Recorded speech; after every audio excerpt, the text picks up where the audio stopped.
ದೇವರ ನಾಮಕ್ಕೆ ಸ್ತೋತ್ರವಾಗಲಿ. ಎಲ್ಲರಿಗೂ ಕೂಡ ಶುಭ ಮುಂಜಾನೆ. ಈ ದಿನದ ದೇವರ ವಾಗ್ದಾನವನ್ನ ನೋಡೋಣ ಪ್ರಿಯರೇ. ಕೀರ್ತನೆಗಳು 50ನೇ ಅಧ್ಯಾಯದ 15ನೆಯ ವಾಕ್ಯ. ಕಷ್ಟ ಕಾಲದಲ್ಲಿ ನನಗೆ ಮೊರೆ ಇಡಿರಿ, ಬಿಡಿಸುವೆನು, ಆಗ ನನ್ನನ್ನು ಕೊಂಡಾಡುವಿರಿ. ಹೌದು ಪ್ರಿಯರೇ, ಈ ದಿನದಲ್ಲಿ ನೀವು ಯಾವ ಯಾವ ಕಷ್ಟದ ಕಾಲಗಳಲ್ಲಿ, ಕಷ್ಟದ ಪರಿಸ್ಥಿತಿಗಳಲ್ಲಿ ಇದ್ದೀರೋ, ಈ ನಿಮ್ಮ ಪರಿಸ್ಥಿತಿಯಲ್ಲಿ ನೀವು ದೇವರ ಮೊರೆಯನ್ನ ಇಡುವಾಗ ದೇವರು ನಿಮಗೆ ಉತ್ತರವನ್ನ, ಅಷ್ಟು ಮಾತ್ರವಲ್ಲ, ಆ ಒಂದು ಸಮಸ್ಯೆಯಿಂದ, ಕಷ್ಟದಿಂದ ಬಿಡಿಸುವಾತನಾಗಿದ್ದಾನೆ. ನಮ್ಮ ಜೀವಿತದಲ್ಲಿ, ನನ್ನ ಒಂದು ಜೀವಿತದಲ್ಲಿ ಹೇಳುವಾಗ ಅನೇಕ ಅದ್ಭುತಗಳನ್ನ ಕಷ್ಟ ಕಾಲದಲ್ಲಿ ದೇವರು ಮಾಡಿದವರಾಗಿದ್ದಾರೆ. ಆ ಒಂದು ಭರವಸೆಯಿಂದ ದೇವರು ಮಾಡಿದಂತಹ ಒಳ್ಳೆಯ ಕಾರ್ಯಗಳ ಒಂದು ನಿರೂಪಿಸುವಂತಹ ಪ್ರಕಾರವಾಗಿ ಈ ದಿನದಲ್ಲಿ ನಿಮ್ಮ ಮಧ್ಯದಲ್ಲಿ ನಾನು ಹೇಳುವಂತವಳಾಗಿದ್ದೇನೆ. ಕಷ್ಟ ಕಾಲದಲ್ಲಿ ನೀವು ದೇವರಿಗೆ ಮೊರೆ ಇಡಿರಿ, ಆಗ ದೇವರು ನಿಮ್ಮನ್ನು ಬಿಡಿಸುವಾತನಾಗಿದ್ದಾನೆ.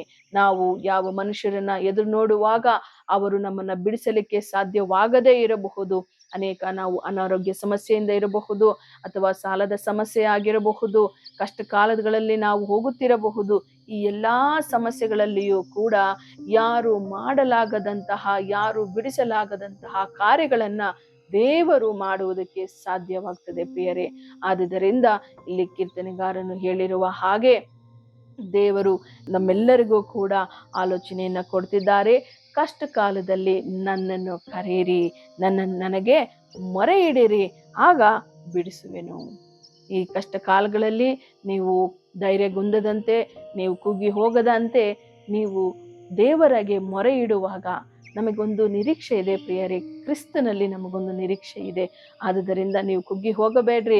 ಈ ದಿನ ನಿಮ್ಮ ಪರಿಸ್ಥಿತಿ ಏನಾದ್ರೂ ಆಗಿರಬಹುದು, ಆದರೆ ಸಂತೋಷ ಪಡ್ರಿ. ಯಾಕಂದ್ರೆ ನಮಗೊಂದು ನಿರೀಕ್ಷೆ ಉಂಟು. ನಮ್ಮ ಪ್ರಾರ್ಥನೆಗೆ, ನಮ್ಮ ಒಂದು ಕಷ್ಟ ಕಾಲದಲ್ಲಿ ಮೊರೆ ಇಡುವಾಗ ಖಂಡಿತವಾಗಿಯೂ ದೇವರು ನಿಮ್ಮನ್ನು ಬಿಡಿಸುವಾತನಾಗಿದ್ದಾನೆ. ಆದುದರಿಂದ ಆ ದೇವರಲ್ಲಿ ಈ ದಿನ ಮತ್ತೊಂದು ಬಾರಿ ಪ್ರಾರ್ಥನೆ ಮಾಡೋಣ. ಸ್ತೋತ್ರ ಕರ್ತನೆ, ಪರಿಶುದ್ಧನಾದಂತಹ ದೇವರೇ, ಅಪ್ಪ, ವಿಶೇಷವಾಗಿ ಈ ದಿನದಲ್ಲಿ ನನ್ನ ಎಲ್ಲಾ ಸಹೋದರ ಸಹೋದರಿಯರು ಕರ್ತನೆ, ಕಷ್ಟ ಕಾಲಗಳಲ್ಲಿ ಅಪ್ಪ, ಅವರು ಯಾವ ಪರಿಸ್ಥಿತಿಯಲ್ಲಿ ಇದ್ದಾರೋ ಕರ್ತನೆ, ನೀವು ಅದನ್ನ ತಿಳಿದುಕೊಂಡಂತ ದೇವರಾಗಿದ್ದೀರಿ ಏಸಪ್ಪ. ಕಷ್ಟ ಕಾಲದಲ್ಲಿ ಇದ್ದುಕೊಂಡು ನಿನ್ನಲ್ಲಿ ಮೊರೆ ಇಡುವಂತ ನನ್ನ ಎಲ್ಲಾ ಸಹೋದರ ಸಹೋದರಿಯರ ಜೀವಿತಕ್ಕಾಗಿ, ಅವರ ಕುಟುಂಬಗಳಿಗಾಗಿ ಪ್ರಾರ್ಥನೆ ಮಾಡ್ತಿದ್ದೇನೆ. ಅವರ ಸಮಸ್ಯೆ ಏನಾದರೂ ಆಗಿರಬಹುದು, ಅವರ ಕಷ್ಟವು ಏನಾದರೂ ಆಗಿರಬಹುದು ಕರ್ತನೆ, ಅದು ಮನುಷ್ಯರಿಗೆ ಅಸಾಧ್ಯವಾಗಿ ತೋರಬಹುದು ಸ್ವಾಮಿ.